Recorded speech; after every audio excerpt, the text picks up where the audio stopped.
Assalamualaikum warahmatullahi wabarakatuh. Perkenalkan, nama saya Syifa Rahma Aulia dengan nomor NIM 242072 dari Prodi Ilmu Administrasi Negara, Fakultas Ilmu Sosial, Universitas Negeri Padang. Pada video kali ini, saya akan membahas materi tentang landasan penyelenggaraan administrasi negara untuk memenuhi tugas pertemuan keempat mata kuliah Sistem Administrasi Negara dengan dosen pengampu Ibu Yulia Hanoselina SIP MAP. 3 landasan penyelenggaraan administrasi negara yang akan saya bahas. Yang pertama, Ideal Pancasila, yang kedua Konstitusional Undang-Undang Dasar Negara Republik Indonesia tahun 1945, dan yang ketiga landasan operasional. Pembahasan pertama yaitu Ideal Pancasila. Bunyi dari sila Pancasila yaitu 1. Ketuhanan yang Maha Esa, 2. Kemanusiaan yang adil dan beradab, 3. Persatuan Indonesia, 4. Kerakyatan dipimpin oleh hikmat kebijaksanaan dalam permusyawaratan dan perwakilan, yang kelima, keadilan sosial bagi seluruh rakyat Indonesia.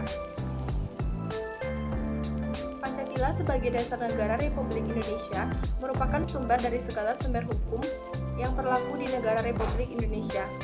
Sumber dari segala sumber hukum adalah pandangan hidup, kesadaran cita-cita hukum, serta cita-cita yang meliputi suasana kejiwaan dan watak bangsa. Pancasila merupakan 1. Dasar negara Republik Indonesia, 2. Pandangan hidup bangsa Indonesia, 3. Jiwa dan kepribadian bangsa Indonesia, 4. Tujuan yang akan dicapai, 5. Perjanjian luhur bangsa Indonesia. Yang kedua, landasan konstitusional Undang-Undang Dasar Negara Republik Indonesia tahun 1945.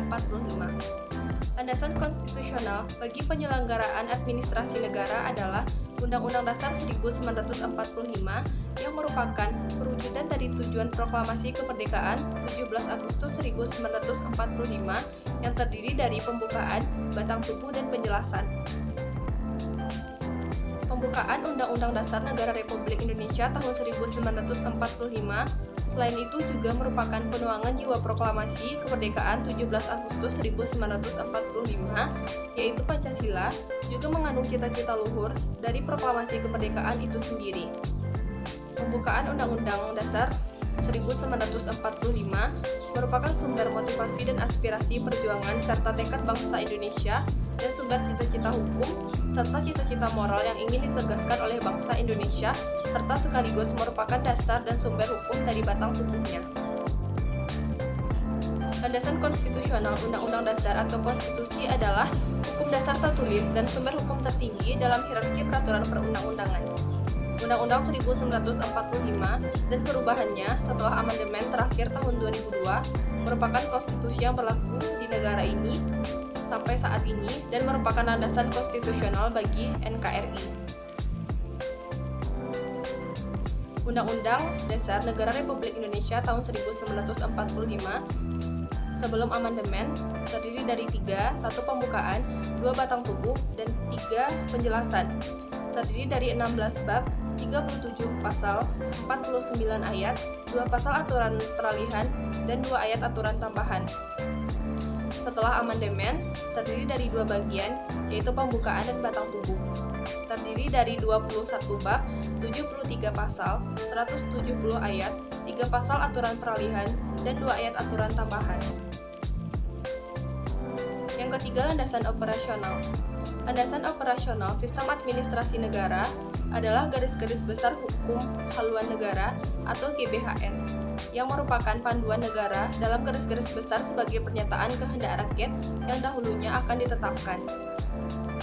Pada umumnya, pembangunan nasional yaitu merupakan rangkaian program-program pembangunan yang menyeluruh, terarah, terpadu, yang berlangsung terus-menerus, dan merupakan rangkaian program-program pembangunan yang terus-menerus dilakukan, dimaksudkan untuk mencapai tujuan nasional yang seperti dimaksudkan dalam pembukaan Undang-Undang Dasar Negara Republik Indonesia tahun 1945. Biasanya landasan operasional ada 4, yaitu 1. Ketetapan MPR, 2. Peraturan Presiden, 3. Peraturan Pemerintah, 4. Peraturan Daerah. Fungsi dari landasan operasional adalah bisa mengeluarkan keputusan yang mengenai keadaan yang lebih baik di negara, provinsi, maupun daerah kabupaten atau kota.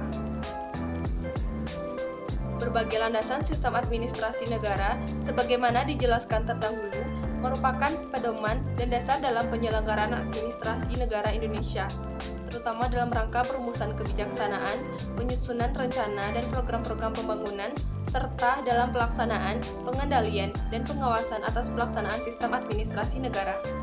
Sekian pembahasan materi dari saya, semoga dapat dipahami dan mohon maaf jika ada kesalahan. Wassalamualaikum warahmatullahi wabarakatuh.